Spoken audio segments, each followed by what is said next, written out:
Salut à tous, bienvenue sur ma chaîne YouTube Carrière et Entreprise. Sur cette chaîne, nous parlons des sujets liés à l'entrepreneuriat et évidemment aux carrières professionnelles. Comme promis, je partage avec vous le premier extrait du livre « Vous êtes né riche ». Allons-y. L'argent et moi. Ledgewater Beach Hotel.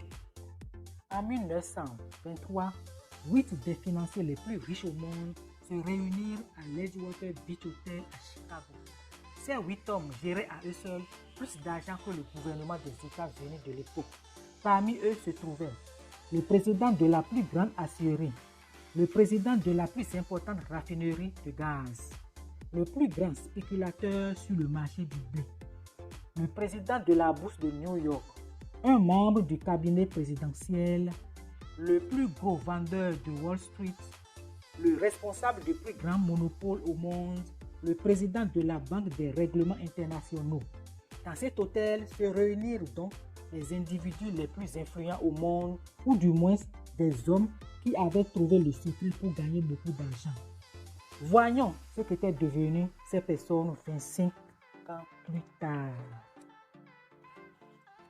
Charles Schwab, le magnat de l'acier, vécut à crédit pendant 5 ans avant de mourir ruiné. Howard Hobson, le président de la plus grande raffinerie de gaz d'Amérique du Nord, sombra dans la folie. Arthur Cotton, le plus grand spéculateur sur le marché du blé, mourut à l'étranger insolvable. Richard Whitney, le président de la bourse de New York, fut envoyé au pénitencier de Sing Sing. Albert Fall, membre du cabinet présidentiel, fut autorisé à sortir de prison afin de pouvoir mourir chez lui. Jesse Livermore, le plus gros vendeur de Wall Street, se suicida. Ivar Kreuger, le responsable du plus grand monopole au monde, mit fin à ses jours. Léon Fraser, le président de la Banque des règlements internationaux, se suicida. Tous ces hommes ont appris à gagner de l'argent, mais il semble qu'aucun d'entre eux n'ait jamais appris à vivre de la véritable richesse, celle qui nous a été accordée à la naissance. Ce sont des histoires comme celle-ci qui ont conduit de nombreuses personnes, certes bien intentionnées, mais ignorantes à dire. Tu vois, je te l'avais dit, ce n'est pas bon d'avoir beaucoup d'argent. Oh, cela prouve que les gens riches ne sont pas heureux.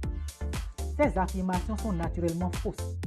Bien que ces 8 hommes aient quelque peu dévié, nombre de personnes aisées sont très heureuses, accomplissent pléthore de bonnes œuvres et même des vies saines et équilibrées. Rien dans notre vie ne pourra avoir autant d'influence que l'argent. En effet, en perdre ou en acquérir soudainement modifiera notre comportement de manière extraordinaire. C'est la raison pour laquelle il est indispensable de comprendre en profondeur la nature exacte de l'argent et les lois qui régissent son attraction. Pourtant, moins d'une personne sur 10 le réalise malheureusement au sens de cette démarche. 95 personnes sur 100 se contentent de ce qu'elles ont et vivent dans l'espoir de gagner davantage tout au long de leur vie sans jamais imaginer qu'elles auraient pu réellement obtenir tout ce qu'elles voulaient. Permettez-moi d'ouvrir une parenthèse.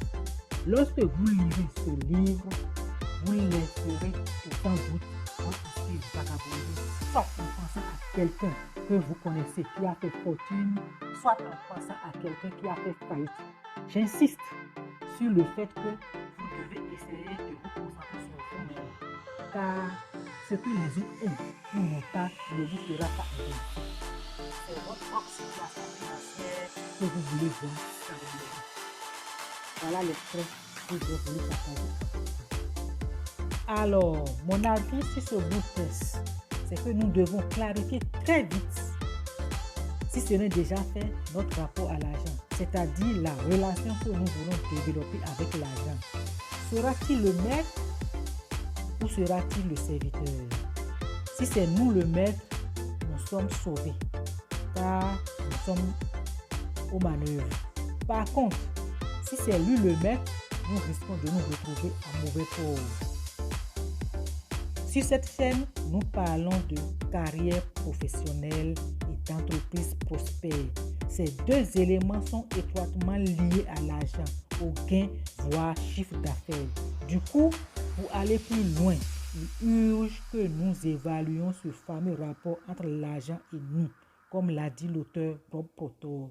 Car l'objectif final, c'est de garder notre humanité, nos valeurs, tout en étant prospères afin de faire bouger les lignes autour de nous dans le bon sens. Alors, dites-moi dans les commentaires votre avis sur le sujet, votre compréhension de l'idée que l'auteur a développée. Et à très bientôt pour d'autres vidéos. Restez focus. Merci.